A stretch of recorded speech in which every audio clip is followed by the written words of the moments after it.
to the broad membership, and that it wasn't, inside the scope of the union, that it was not a labor issue, that, that as if structural racism doesn't impact all workers. So I found that instead of being sort of tackled through sort of worker organizing, these issues were being funneled up through institutional statements, deferred to sort of leadership and management, to EDI committees that were sort of created top down, to task forces, and thought of as almost human resource issues, which is very strange to me. And as a librarian who had sort of recently graduated and just been in school, I was reflecting a lot on my LIS education, and I had library school on my mind. So that's where this question came from. And I'm really grateful to the CLAPS organizers and all of you joining me today, so that I get to sort of expand on that talk and work through some of these questions with you. To be honest, I don't think it's fully coherent and lacks, I think, some analytical precision. I'm trying to connect very broad thoughts on LIS education, on EDI and labor, and I really welcome your thoughts and feedback. So back to my main question, what if we were taught to think of ourselves as workers under racial capitalism? This question assumes, that we're not taught to think of ourselves as workers, but rather professionals in our education, which makes sense. The LIS program is a professional program, but I'm just wondering, what are the implications of this teaching? And before unpacking this a little bit more, I want to get a sense of, what are your thoughts regarding your professional identity or worker identity? So I have here, just going to exit the PowerPoint for a second and get you to share some of the words that you associate with the word professional, or thinking about yourself as a professional. If you go to menti.com and use the code 83296501, it'll ask you the question and invite you to share, a couple words that you think of that come to mind when you think about yourselves as a professional.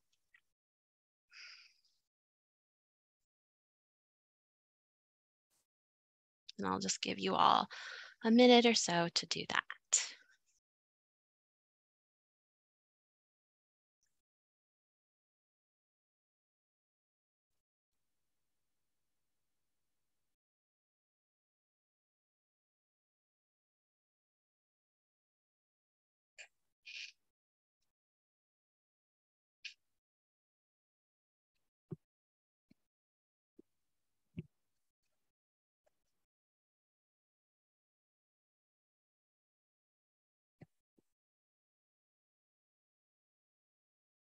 Hey, and I'm seeing words like educated, salaried, the degree.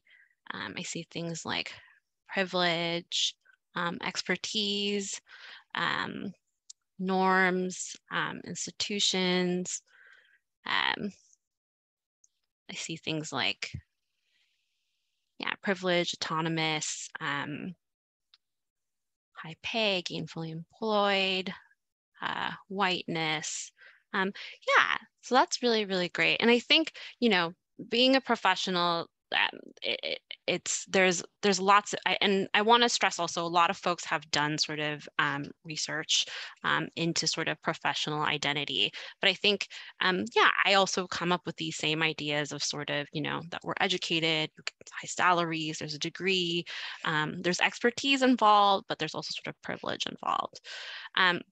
Next, I kind of want to then get us to think about, okay, so then what are the words that you think of when you think of yourself as a professional? Oh, sorry, a worker.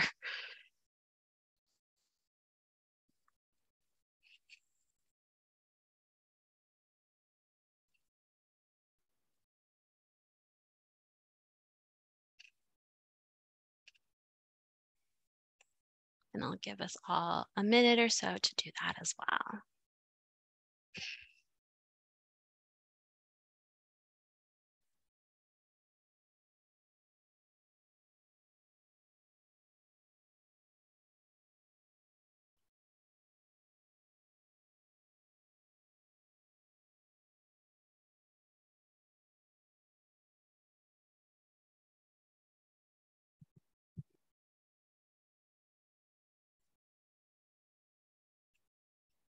Okay, and I'm seeing words like solidarity, labor, capitalism, union, exploited, um, unimportant, cog, hourly, wages, um, underpaid, boundaries, um, less privileged, um, organized community, um, factories. Okay, that's great. And I think it's really interesting to think, like I've sort of set this up as a binary, I guess, but I don't think, professionals um, and workers are really, like a clear binary. But I do think, yeah, like Sveta mentioned in the chat, like there's a different sort of range of different sentiments and associations. And there is a difference between when we think of, being a professional and being a worker. And I think um, depending on how you think of yourself, and probably in different contexts that it changes, but the approaches that we take and how we sort of view the world and our practice can change. So, oops, I'm going to go back to PowerPoint. Okay, so I think that, professional identity can be about sort of shared foundations and ethics, about building a professional community. I think that's sort of what brought us all together at this conference, right?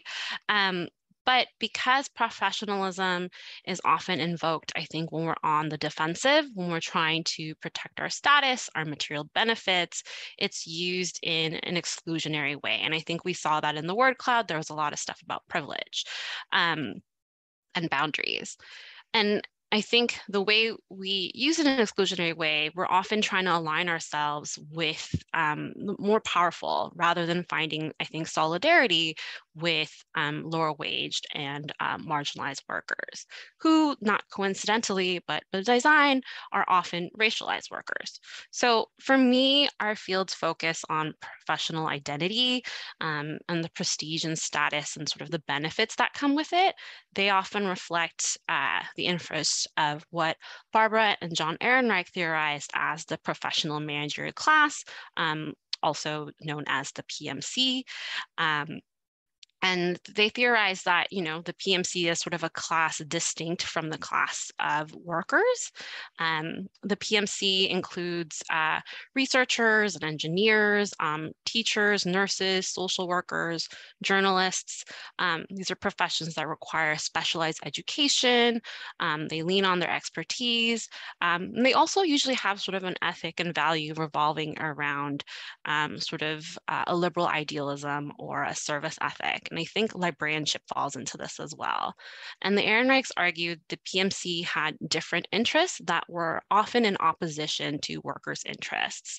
And although the PMC didn't own capital, they're not part of the ruling class, their function was the reproduction of capitalist society, so of maintaining and reproducing the status quo.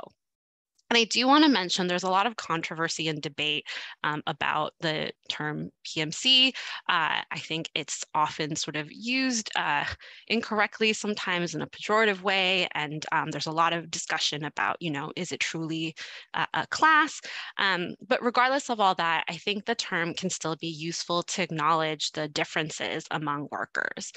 So my experiences and struggles as an academic librarian are not the same as folks who might be in library technician roles or the folks who are the caretaking staff at the library. I don't want to equate those things.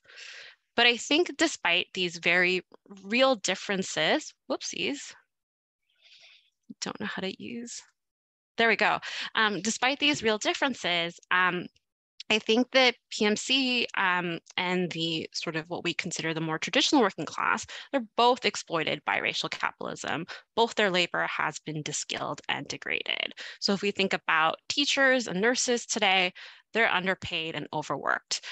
University teaching, like we usually can, think of that as sort of very high prestige, but it's filled with debt-ridden and precarious adjuncts.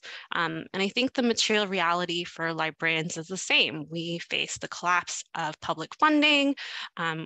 increasingly precarious working conditions, corporatization of our workplaces, and we're all asked to do more and more with less. But I think our LIS education doesn't really acknowledge this material reality, and instead it paints sort of a picture where we are these highly educated professionals and managers that are sort of going to be transforming and leading a liberal and democratic information society, rather than workers who are struggling and exploited. So then let's look at LIS education, more specifically the LIS curriculum.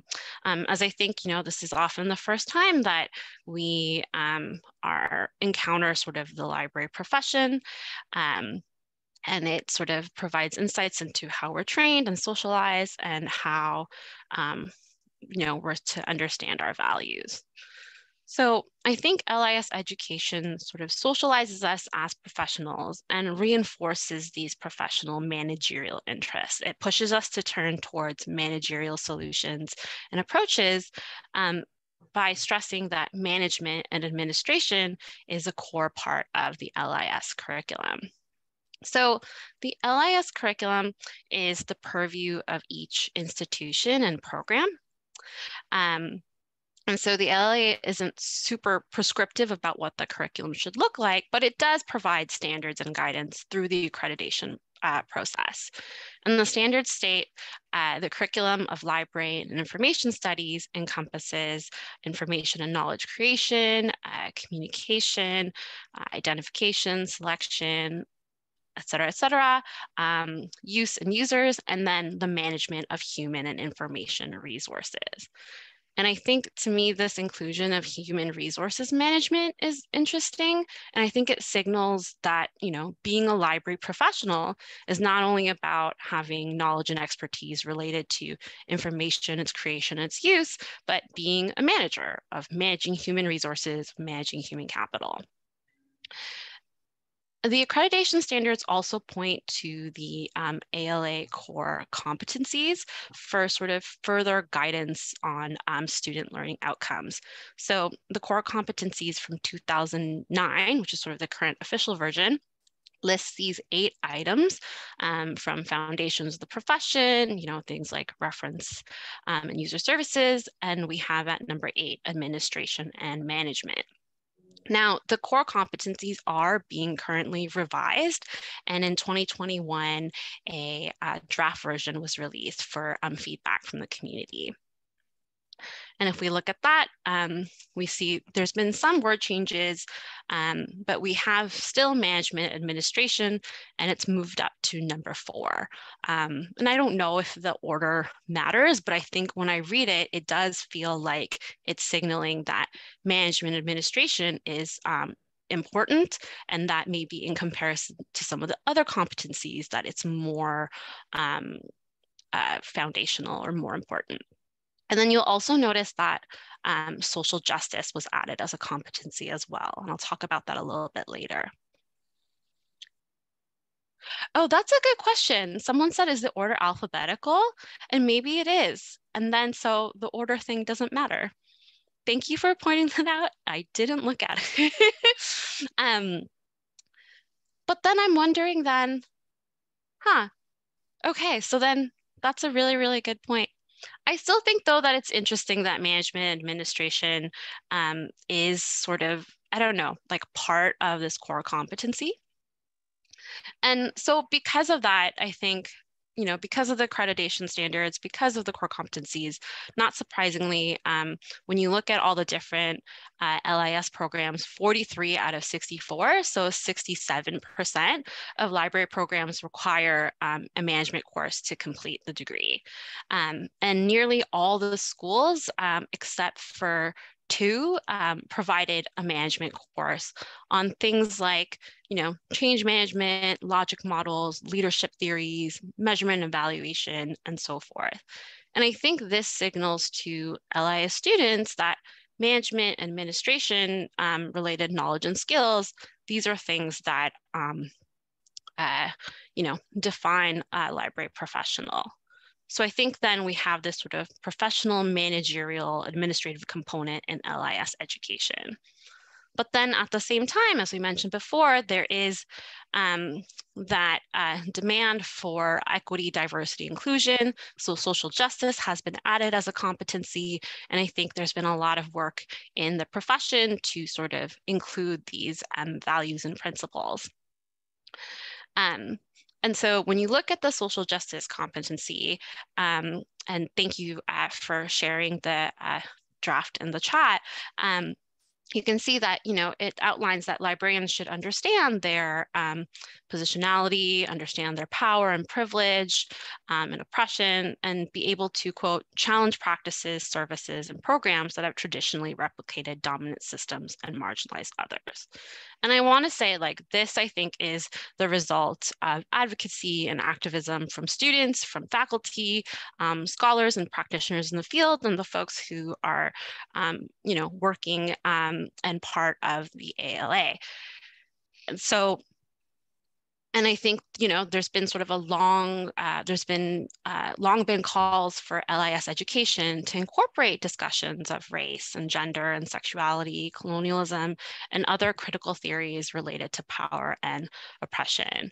And I think maybe with this new competency, some of these courses that often I think were special topic courses or electives, maybe they'll gain more resources and they can be moved from the periphery to the core. And so that's great. And I think that's a win.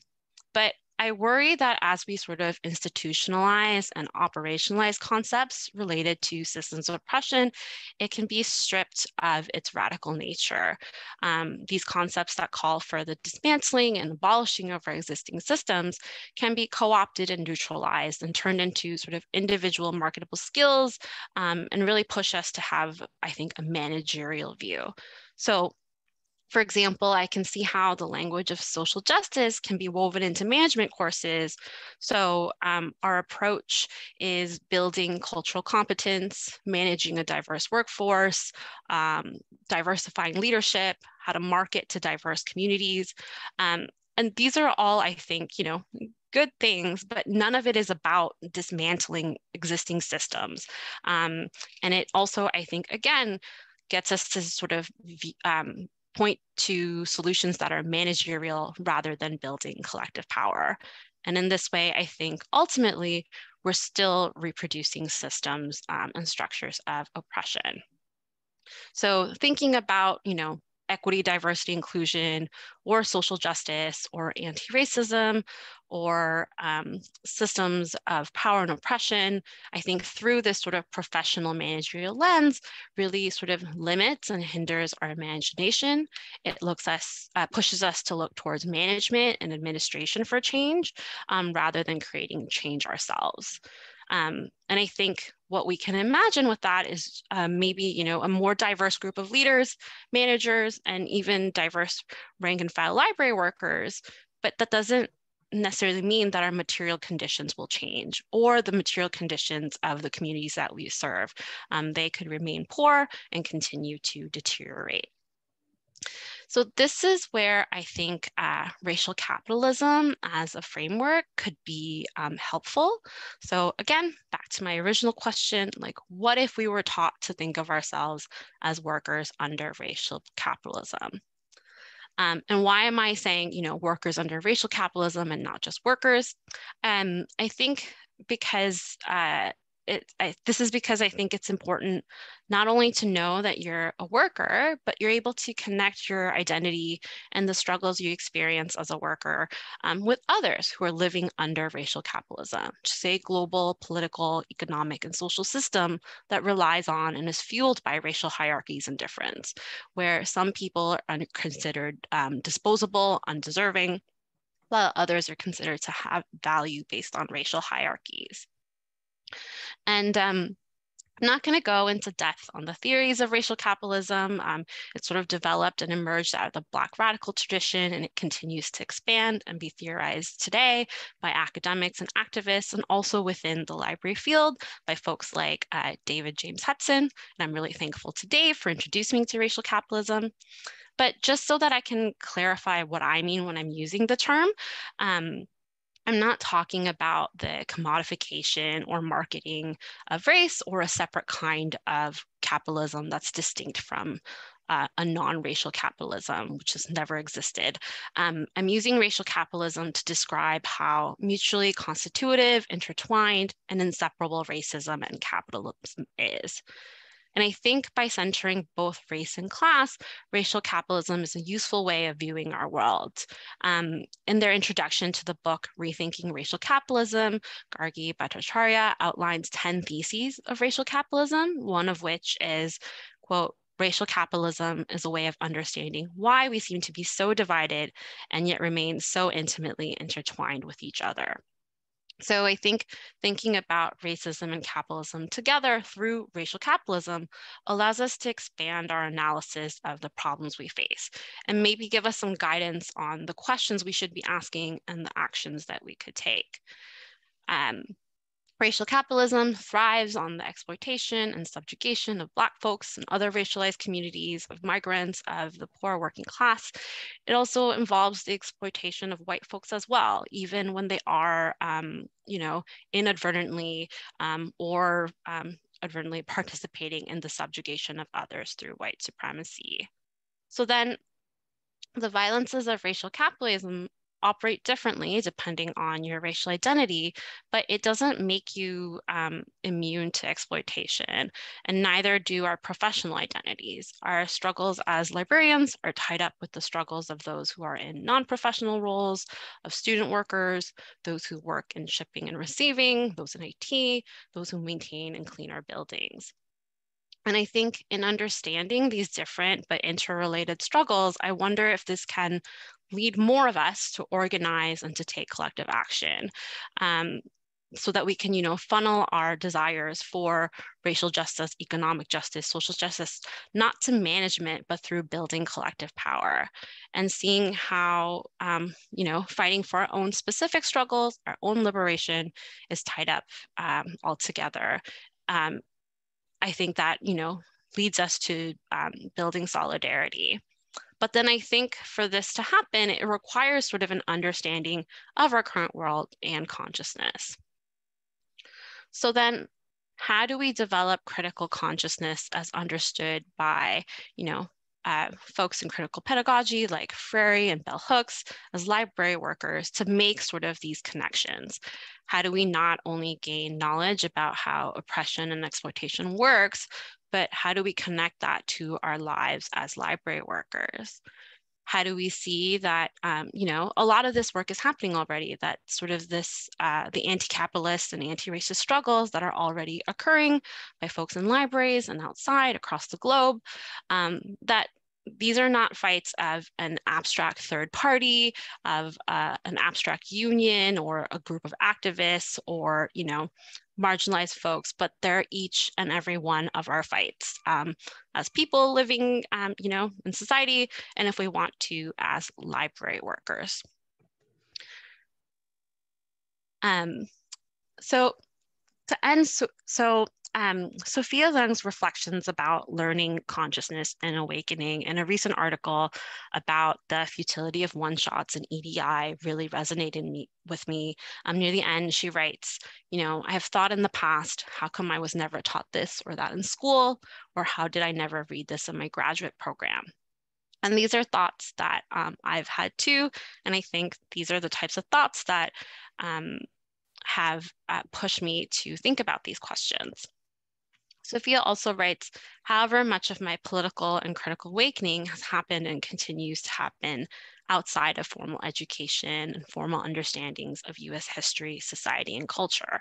And I think this is absolutely true, that often our critical consciousness development happens outside of formal education. And we can't rely on, the neoliberal university to lead us in developing consciousness. So I want to stress, I know I talked a lot about the LIS curriculum, but I'm not suggesting that curriculum reform is the answer. But I still wonder if there's something there in LIS education. And I think, I'm at a conference related to critical pedagogy. So we're all folks that think about, the classroom. And I'm just wondering, is there something there, whether it's formal LIS education or something else, is there sort of that potential to bring more people into the fight? So I don't really have answers, but I wanted to end with a collective brainstorm and discussion about what might building critical consciousness as workers under racial capitalism look like in LIS education. And let me just try and get to the Padlet here. There we go. So if you go to this address here, and I'll drop it in the chat as well.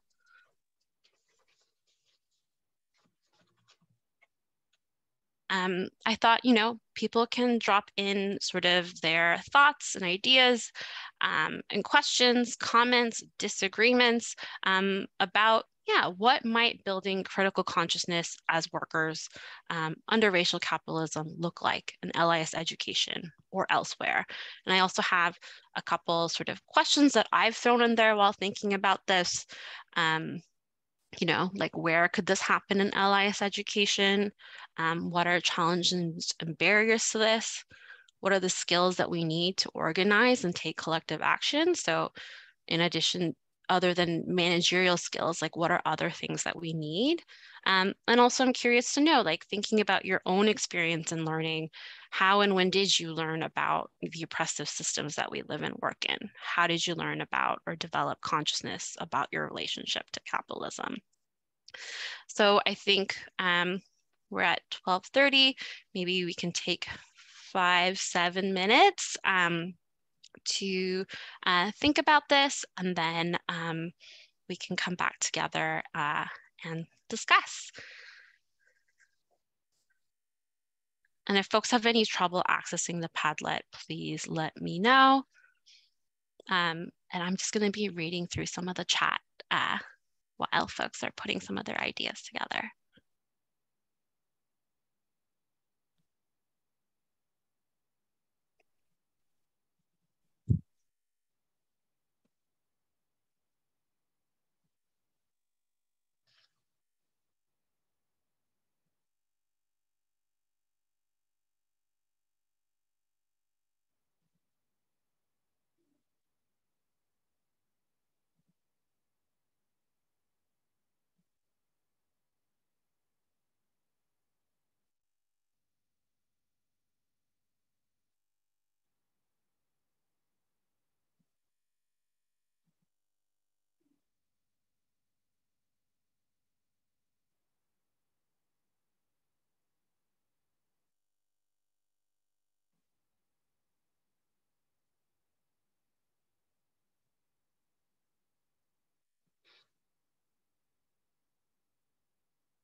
And thanks everyone for putting links in the chat.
Now I wish I kind of thought of like having music for this time just to.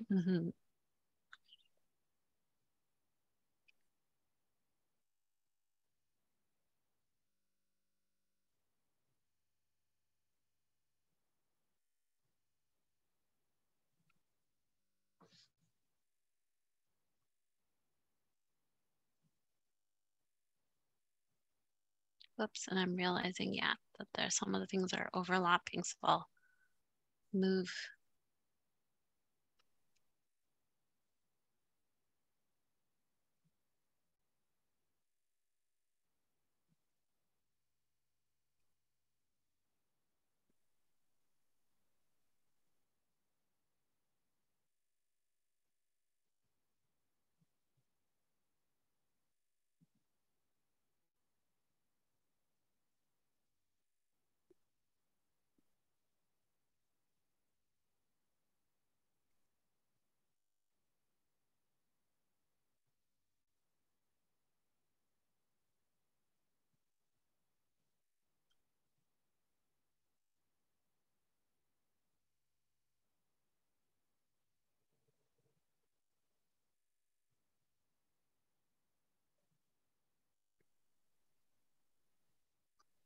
Okay, and as a people, continue to contribute sort of to the Padlet, I was wondering, are there folks who want to elaborate on any of the things that I've written down? I can also sort of read out some of the themes that I'm finding. So yeah, I think there's a lot of stuff about, not relying on formal education. Here, there's the idea of thinking about reshaping the LIS to an apprenticeship, um, including different viewpoints. I think I saw earlier, yeah, don't expect anything liberatory from the LIS program. Focus on peer-to-peer political education, underground shadow, radical education. And I think that also sort of reflects some of the uh, things that folks have said about, their own learning. Here I see someone said, they learned about oppressive systems from their colleagues, coworkers. Folks learn from environmental justice organizers. And also there's a lot of things about sort of the challenges and barriers. Yeah, living in a right to work state. Right now, um, uh, in Toronto and Ontario, um, we the government right now is trying to legislate um, so that or pass a bill so that the education workers in the school system don't have the right to strike, that they'll be fined like $4,000 a day for striking. So yeah, there's a lot of barriers to kind of making unions possible. And someone also noted that, we're a really like broad base of people. There's some folks who are very radical, folks who are very conservative, some we're in between. Um, and collective action can be challenging when, librarianship means different things to different people. Here I see stuff about learning about the history of unionization and efforts in libraries and why it's important. Yeah, one of the things that I think I wanted to talk about but didn't have time to, and things I want to explore more are about sort of all the different things that are happening already. Like people are organizing every day. And although I know I said I was really frustrated by my union, I know that there's also lots of other unions and organizations that are centering sort of racial justice in their labor actions and working with communities to talk about housing justice and things like that. I also saw a lot of stuff about mutual care, self-care, mutual aid.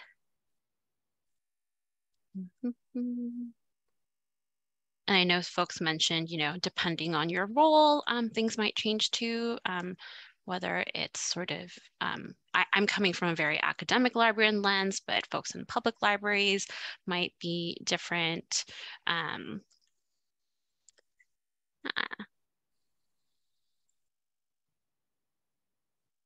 Yeah, and I think a lot of it also folks talk about, naming capitalism directly. I think it's always sort of like an undercurrent, but it's never, I think, put at the front. And I think that's also why racial capitalism as a framework is something that I'm interested in, because I think it does foreground both capitalism, but also race. Yeah, does anybody, I guess, I'll keep this on, but I'm wary of time. So does anybody have any questions that they want to share to the whole group and not through the Padlet? Or does anyone have any, yeah. But basically, this is the end of my talk. Thank you so much. I know a lot of the thoughts that I had are still kind of in formation, but all of this is, I think, one thing I know is that we can't do it alone. And I think, talking about this with all of you has been so helpful.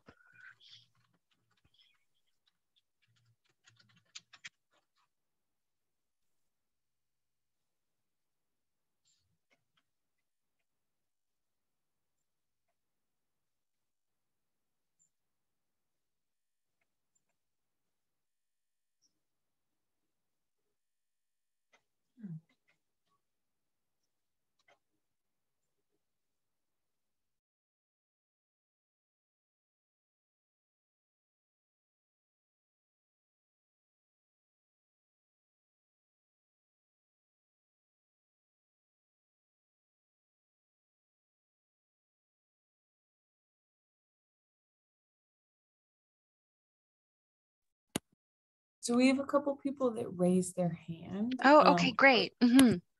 I think we might have to unmute them if they can't unmute themselves. Gotcha. How do I... Oh, there we go. Okay. I am going to... Oh, I'm going to unmute you, Dave. Oops. Hey, can you hear me? Yes. Okay, cool. Hi, thanks for your talk. One of the things I've been thinking about a lot, actually, and the presentation you did at the New Librarian Symposium in the last couple of years made me think about it because of the Fred Moten quote that you shared.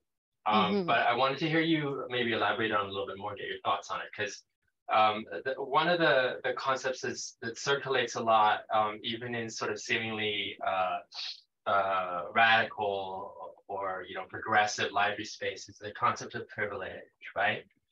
And I feel like it has limitations, right? And I wonder, because it did come up a bunch in your talk, and I guess I'm wondering, how,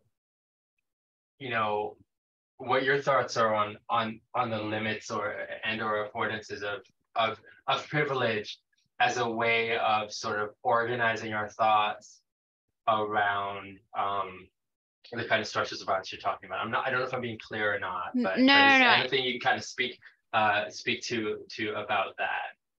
Yeah, I think yes, absolutely. That I think a lot of our conversations or discussions about social justice and things like that are around the concept of privilege. I'm not that, I think for me, I think that's important, but I'm not that interested in it. And because of, like you said, I think there's limitations. I think when we focus on privilege, then I think it kind of can often sort of stop you from acting, because you're always thinking about, like, how do I, check my privilege? How do I, am I allowed to speak? Is it my, like, should I take up space? You're sort of preoccupied with all these types of things.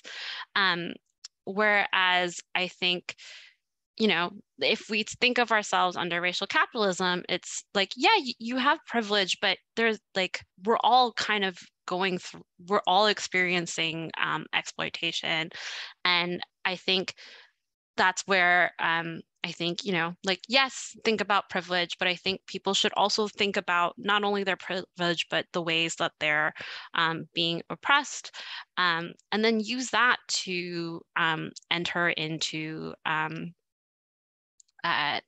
struggles, collective action. Like, think about, like, what's the thing that that you want to fight for, because maybe you don't experience racism, but you are feeling sort of the weight of poor wages or something like that, and you want to fight for higher pay. Like, do that, fight for higher pay. But I think also, though, have that analysis that you fighting for higher pay is connected to bringing up the wages of everybody else, and that it like that your fight for higher pay needs to be sort of connected to the struggles of others. I feel like I'm not making a very eloquent answer, but I think part of it, I think also is that I think there is, people sometimes feel, I think, alienated from sometimes labor movements because there is racism in labor movements. But I think if we sort of focus on our struggles and the, like, exploitation that each and every person faces, then we can kind of focus on collective action, about building movements, rather than sort of being wrapped up in self-improvement, about thinking about our privilege. I'm sorry, that doesn't really make sense, but yeah, those are my random thoughts.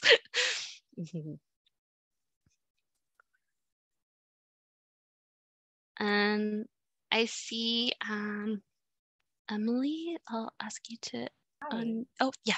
Hi, I can unmute myself. Thank you so much for this talk. I have so much to think about. This is a very logistical question, so sorry, but I'm part of the University of Washington Libraries Union, and we're doing a lot, but this question is more about students. There's a group of students meeting in a couple days about collective action and labor and unions within, thank you, Dave, within the UW. And I apologize if I missed this, but will you have a recording of your presentation that is available for all? Because if we're talking about building solidarity, like building solidarity with current LIS students is so important, as our fight to better our workplace will, I really do hope, help them in the future. So I'm just wondering if this will be available for students, knowing that they might not be in the room right now.